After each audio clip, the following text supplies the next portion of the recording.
had just been this is the logging road behind the Hasita Head Lighthouse. I just spent like beautiful 2 hours this morning at the lighthouse taking some of the most stunning videos.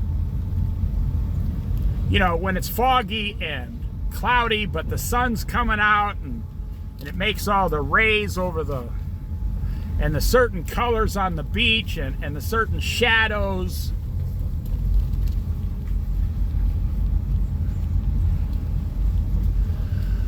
I met an old guy, he was pushing 80 years old, down south last month. He says, "How come you have a tripod?" I said, "Well, you know, because of the shaking." He says, "There's no shaking on photos now." He says, "Every camera is at least like 1,000 speed. You don't need a tripod." I said, "Oh, I don't take photos, I take videos." He said, "Oh, okay." He said, "That makes sense." And he was a nice guy. I was talking to his wife and everything. She was 29 years old. No, I'm just kidding. She was about 80 like him. Look at that big, huge vulture right there leaving the road. Look at that big, huge vulture just left. Look at that, just sitting there. There must be something dead right there on the road. And look, it just landed on that tree. You can't hide, I already saw you. I see you up there. Well, he's not gonna move. He knows that I'm gonna leave before him.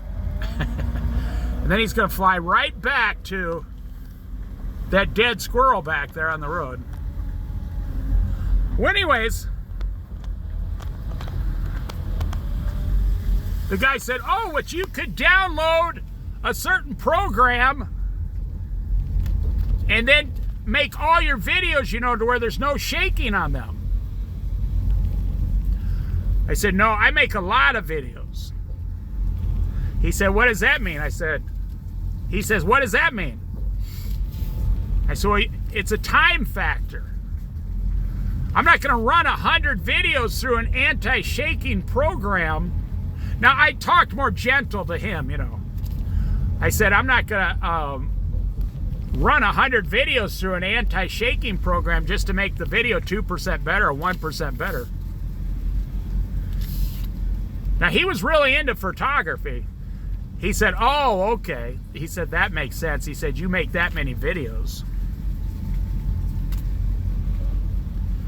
He said, "It wouldn't make that much of a difference." I said, "So I got this $30 Walmart tripod."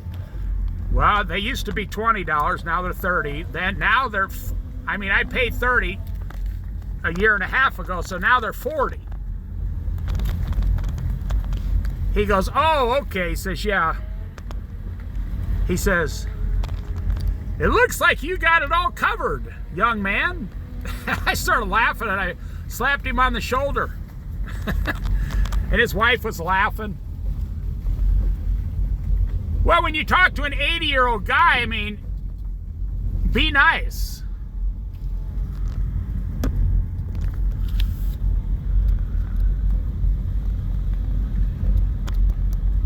And him and his wife were actually in a sports car. They were from Southern Oregon driving all the way up and down the Oregon coast.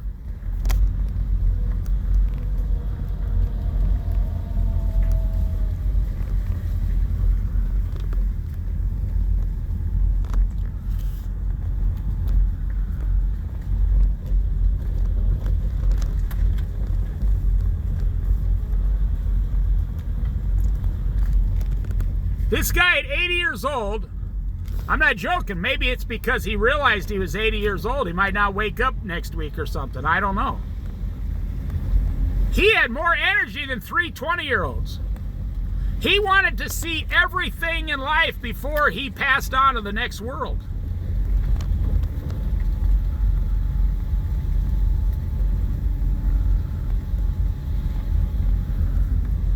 And his wife was like this sweetest little old 80-year-old lady, like apple pie. I'm not kidding. She was just sweet and smiling and nice and enjoying every bit of the conversation. You know, when you get to be that age, you want to enjoy everything.